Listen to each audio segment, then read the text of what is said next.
Maadhimisho ya siku ya kimataifa ya uelewa kuhusu albino, ambayo kauli mbiu ni dumisha amani na utulivu kupitia ustawi wa watu wenye ualbino. Ndugu wanahabari, Chama cha watu wenye ualbino Tanzania wilaya ya Kisarawe pamoja na Kituo cha Sheria na Haki za Binadamu Legal and Human Rights Center na taasisi mbalimbali za watu wenye ulemavu, mashirika yasiyo ya kiserikali na wadau mbalimbali tutaadhimisha siku ya kimataifa ya uelewa kuhusu albino. Kilele cha maadhimisho hayo kitafanyika tarehe 13 Juni 2026 wilayani Kisarawe na sehemu mbalimbali nchini. Kauli mbiu ya mwaka huu ni dumisha amani na utulivu kupitia ustawi wa watu wenye albino. Maadhimisho ya mwaka huu yanalenga kuibua mjadala na tafakari kuhusu utekelezaji wa mpango wa taifa wa haki na ustawi kwa watu wenye albino, ina kifupi kirefu kidogo MTHUWWU, pamoja na kuhakikisha upatikanaji wake kwa wadau mbalimbali. Kauli mbiu hii inatambua kuwa amani na utulivu ni msingi wa maendeleo, pia ni usalama na ustawi wa jamii, hususan kipindi hiki ambacho taifa linaenda kutekeleza dira ya taifa ya maendeleo 2050 inayolenga kujenga Tanzania yenye uchumi imara, jamii jumuishi na maendeleo shindani duniani.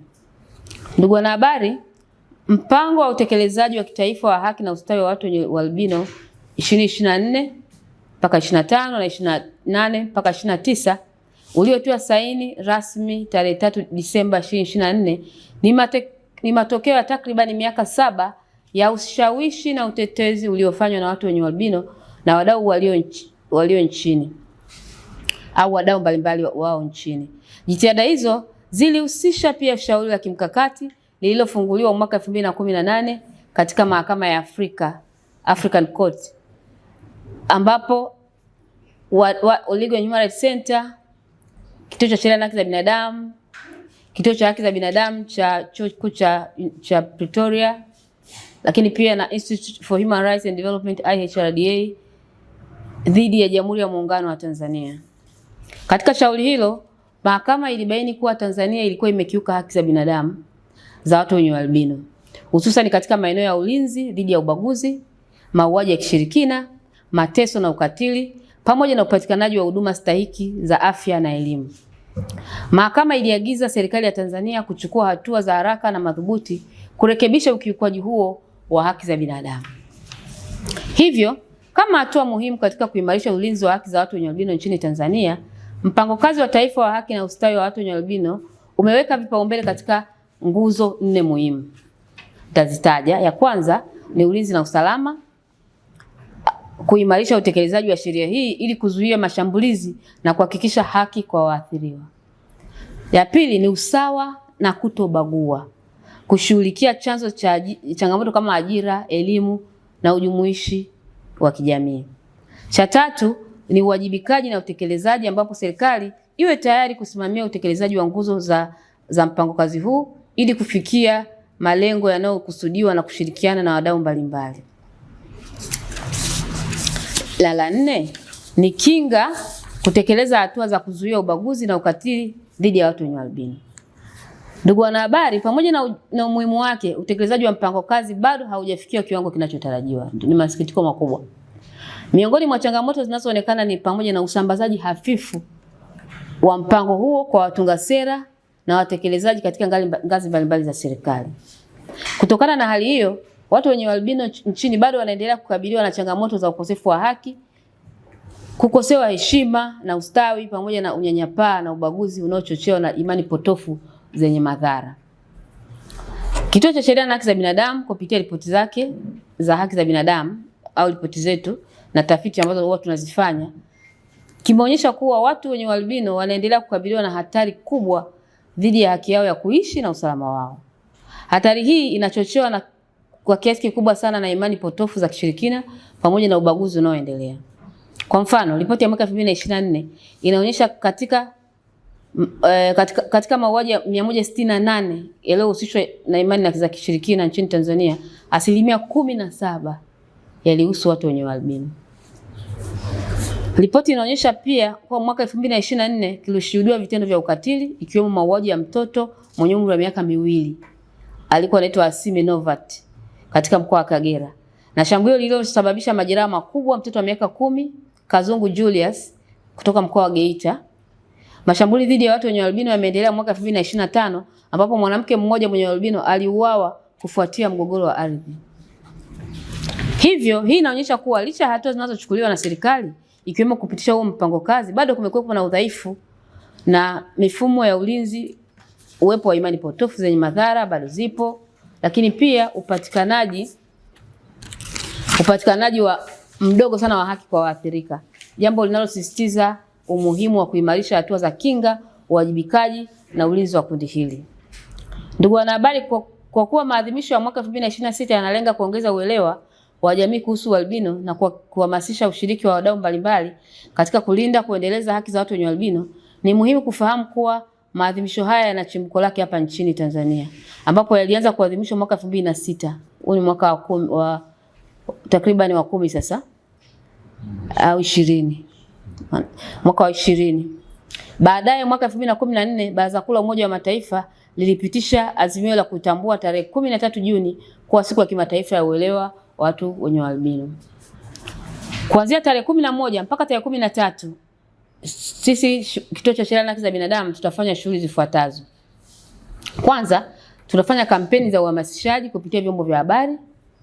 Ndio tumeanza sasa, ili watu waendelee kuelewa ukubwa wa tatizo na kujiepusha na vitendo vya unyanyapaa. Lakini pili, tutafanya uhamasishaji kupitia sanaa. Cha tatu, tutaendesha kliniki za ngozi na macho kwa watu wenye albino. Lakini pia tutatoa huduma za msaada wa kisheria kwa watu wenye albino na watu wengine pia kwa mambo mbalimbali. Lakini pia tutafanya kongamano la siku moja litakayofanyika wilayani Kisarawe tarehe 12 Juni mwaka 2026. Kwa hiyo wadau mbalimbali wa maendeleo, viongozi wa serikali na mashirika ya kiraia na wananchi wanatarajiwa kushiriki katika maadhimisho haya. Wito kwa serikali na wadau, TAS pamoja na LHRC tunatoa wito kwa serikali, wadau wa maendeleo na jamii kwa ujumla kuongeza juhudi katika kuharakisha utekelezaji wa mpango wa taifa wa haki na ustawi kwa watu wenye albino. Utekelezaji kamili wa mpango huu utahakikisha kuwa watu wenye ulemavu, hususan watu wenye albino, wanapata fursa sawa za kijamii na kiuchumi, huku wakifurahia ulinzi wa haki zao za msingi, usalama na utu wao. Tunatarajia maadhimisho haya yatachochea hatua madhubuti kutoka kwa halmashauri mbalimbali na mamlaka nyingine za serikali kuweka mifumo endelevu ya utekelezaji, ufuatiliaji, tathmini na usambazaji wa mpango kazi huu kwa wadau wake. Vile vile tunaamini kuwa serikali itaongeza juhudi za kuwajengea uwezo viongozi na watendaji kazi wake kuhusu mpango huu, kuimarisha uwajibikaji pamoja na kuhakikisha mahitaji ya watu wenye albino yanazingatiwa katika mipango na bajeti za maendeleo kuanzia ngazi ya halmashauri hadi taifa. Lakini pia utekelezaji wa mapendekezo au maagizo ya Mahakama ya Afrika ya Haki za Binadamu na Watu. Tunatarajia serikali itaendelea kutekeleza hayo mapendekezo ambayo yalitolewa na mahakama au maagizo yaliyotolewa na mahakama.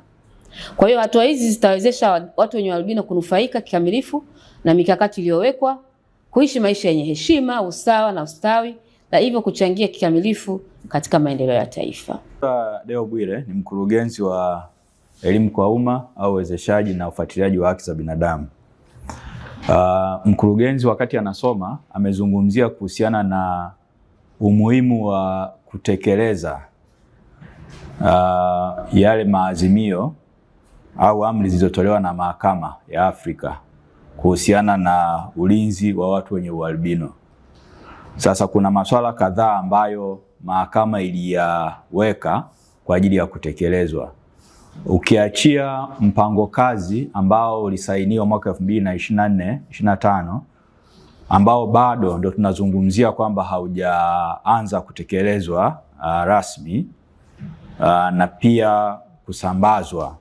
Lakini pia kuna masuala kadhaa ambayo mahakama iliyazungumza. Mojawapo ni kuhakikisha kwamba serikali inaweka mfuko wa fidia kwa watu wenye ualbino, hususan wale ambao walipata madhara ya kuvamiwa, ya kuumizwa na kadhalika.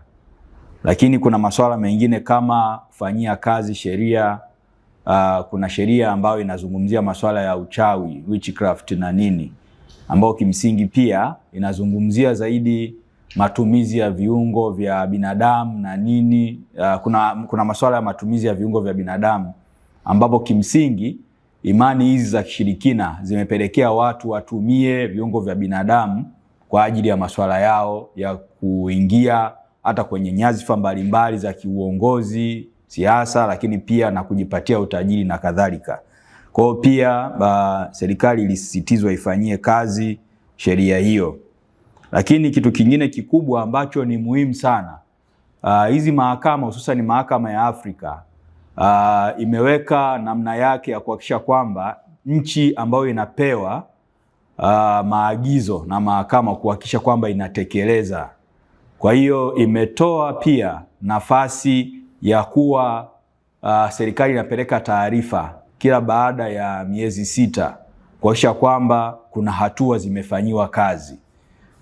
Na hiyo mechanism pia inaitwa implementation yearly reporting na implementation yearly. Yani serikali itaitishwa kwa ajili ya kusikilizwa imefikia hatua gani. Kwa hiyo hivi vitu vyote ni vitu ambavyo ni muhimu kuvizingatia wakati tunazungumzia utekelezwaji wa amri za mahakama katika kuhakikisha kwamba watu wenye ualbino wanapata ulinzi wa kutosha kisheria.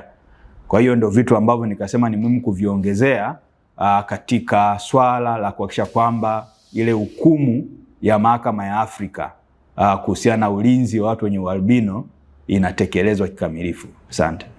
Mimi naitwa Maduhu William.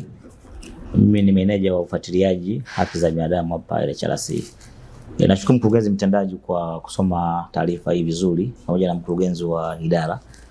Umeuliza swali la lenye takwimu. Kipengele moja umeuliza kwamba hali ikoje juu ya vifaa saidizi. Ni kweli kwamba kwa mujibu wa taarifa za kitaalamu, moja ya changamoto kubwa ambayo inasibu kundi hili la watu wenye albinism ni jua, kwa sababu ya ngozi haina uwezo wa kuhimili mionzi ya jua kutokana na kuwa na upungufu wa melanin. Kwa tukitoka juani hapa, mimi na wewe wote tutaungua jua, lakini wewe kwa sababu na melanin utapata ile protection. Mimi nitaungua straight away. Sasa kulikuwa changamoto ya vitu vitatu. Moja, mafuta kwa maana ya sunscreen lotion. Na hapa pia kumekuwa nafikiri pia na uelewa mdogo kwamba watu wamekuwa wakiita mafuta dawa. Ile sio dawa. Ile ni mafuta ambayo ni yanasaidia kujikinga na mionzi ya jua, ambayo mtu anaweza akatumia. Lakini kwa mtu mwenye albino ni atakuwa atumie kuanzia angalau SPF 50 kwa maana ya sun protection factor. Inaanzia 50 plus na kuendelea. Ambayo anaweza kujipaka na akapunguza ile mionzi ya jua kuathiri ngozi. Lakini cha pili ni kofia pana, kwa sababu kama anafanya kazi kwa 90% maeneo ya juani, let's say mtu ni mkulima au ni mfugaji, yuko shambani muda wote, lazima avae mavazi ambayo kwa 90% au 90 na kuendelea yanafunika mwili. Kwa mfano mimi nimevaa hapa shati ya mikono mirefu, lakini sasa ningekuwa juani ningevaa na kofia pana. Kwa sababu gani? Hata kama nikiwa juani, ile madhara ya uunguaji wa jua yatakuwa madogo. Lakini jambo la pili kwa watoto wa shule ni uoni mdogo. Kutoka jua, shida nyingine ni uoni. Kwamba uoni upo lakini unakuwa mdogo, low vision. Sasa uoni pia unatofautiana kati ya typology. Albinism iko katika aina nyingi sana. Sasa hapa sio mahala pake. Kuna mwingine uoni wake akiambiwa nisomee panza akasoma. Mwingine hata ikataza hapa ndio ishika, ili asome lazima asogeze kabisa hivi. Sasa kwa watoto wa shule wadogo lazima awe na miwani au zile lens. Lakini cha pili ni lazima serikali pia ipeleke hizo elimu. Kwa mfano angalau kila shule moja iwe na mwalimu mtaalamu wa elimu maalum ambaye anaweza kuchukua wanafunzi wenye mahitaji mbalimbali. Wanafunzi asiyeona, wanafunzi anayeona na mwenyewe wote wakada saa moja na wote akafundisha.